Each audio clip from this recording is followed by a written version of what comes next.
Hey, what's up guys? This is Luke Ellis, and today I'm going to actually go over kind of my training style and my lifting split and everything, just because I actually had quite a few questions regarding how I train, and a lot of people kind of get instinctive training kind of confused with how I actually train.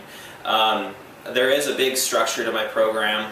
I do follow the big 3 lifts and then kind of go from there. There's one word that Mark Bell, or excuse me, 2 words that Mark Bell throws out that kind of subs up my training, and it's underloading. Basically what underloading is, it sounds, you know, all technical and stuff like that, but basically you make your lifts harder than hell, that way when you come to the raw lift it seems lighter. So basically I'm going to throw up a link in the description of this video and stuff, how Mark Bell best describes it, and this is how I do it. So I'll use deadlifts for example, just because with strongman training and stuff like that, you know, how often do you actually come up to an Olympic bar? So one of the things that I tend to do is I throw in a lot of axle deadlifts, a lot of progressive overload with chains, and a lot of deficits. And I don't really go through and do percentage bases on my deficits. I'll actually do my full workout with a 3 to 4 inch deficit, and then go back, you know, through my my other lifts, my fluff work at the end. So basically for me, I use every single one of my lifts, I follow some form of underloading. So with squats, a big one is if you have access to a camber bar, a safety squat, or anything like that. Basically you want to make the lift harder than hell, that way when you come back to the conventional regular lift it seems a lot easier. For me, I really love this form of overload just because it kind of keeps things fresh. It also goes along with my training with strongman training and stuff like that too. So you'll see also some clips in there where with my shoulders and stuff like that, instead of doing, you know, a seated military press, which is kind of a dumb lift, I'm able to do some axle presses and actually clean it from the floor and stuff like that. So it really keeps things interesting. It also incorporates a lot of the strongman training and stuff like that as well. But basically, in a nutshell, you know, I'll run through, my program has 3 different weeks to it. It's a lot like the cube, where I'll have 1 week which is my speed work, and I do my speed work differently. You'll see a clip on there too. It's called a KK speed deads, and I actually throw as much weight up there as I can, and I'll do 6 to 7 sets at that. And then the next week after that is my max effort week, and so I'll rotate through with lots of 2s, 3s, and 4s.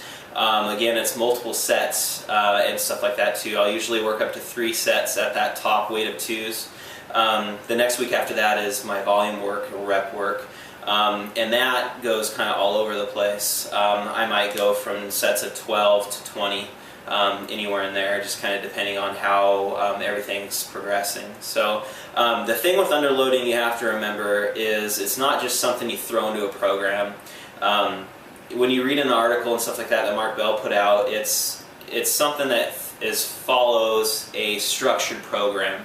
So you want to make sure that you have progressive overload, just because you're out slamming at everything as hard as you can every week and you're not tracking your progress. You know, you're going to come into where actually you're actually making less gains and stuff like that. So you want to make sure, first of all, that you're following a program such as, you know, West Side Cube, you know, or anything. I'm not going to throw out every name out there because there's tons of programs and they all work.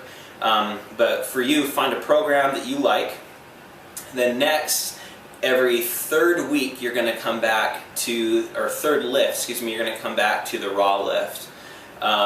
Basically, you'll use your fat bars, your deficits, you know, your safety bar squats, your camber bar squats, bench. You'll do a lot of dumbbells and etc. But on the 3rd week, usually which falls on your max effort week, you want to come to your raw lift. So of course, you know, if you're competing in powerlifting and stuff like that, you're going to throw more of the raw lifts in it than I typically would, just because with strongman training I got to train with the implements and everything. But sorry if this seems kind of confusing and stuff like that, but I just wanted to throw kind of all together in a nutshell, you know, kind of what my type of training is and everything. So if you want to put a name with it, it's underloading. I kind of developed the structure of it And I also do a lot of accessory work and stuff like that too. So I actually, you know, throw in my typical bodybuilding days, I guess you want to call them, where I'll train, you know, my back, solo, and abs, and everything like that. Because I'm a firm believer that you're only as strong as your weakest muscle. So if you neglect anything at all, it's only going to show when you're on stage. So in the long run, you know, I'm about competing for bodybuilding. This is just something I really enjoy on the side. It keeps me hungry to improve and gives me into that competition. So, but other than that, my training's been going great. I'm exactly 6 days out from my next strongman competition, the Empire Classic in Spokane, Washington. I'm pretty stoked for that. I had a pretty heavy week this last week. I'm coming into a little bit lighter this week, and then leading right in the contest. I'm going to make sure I get a lot of clips and everything. Again, feel free if you guys have any questions or anything like that.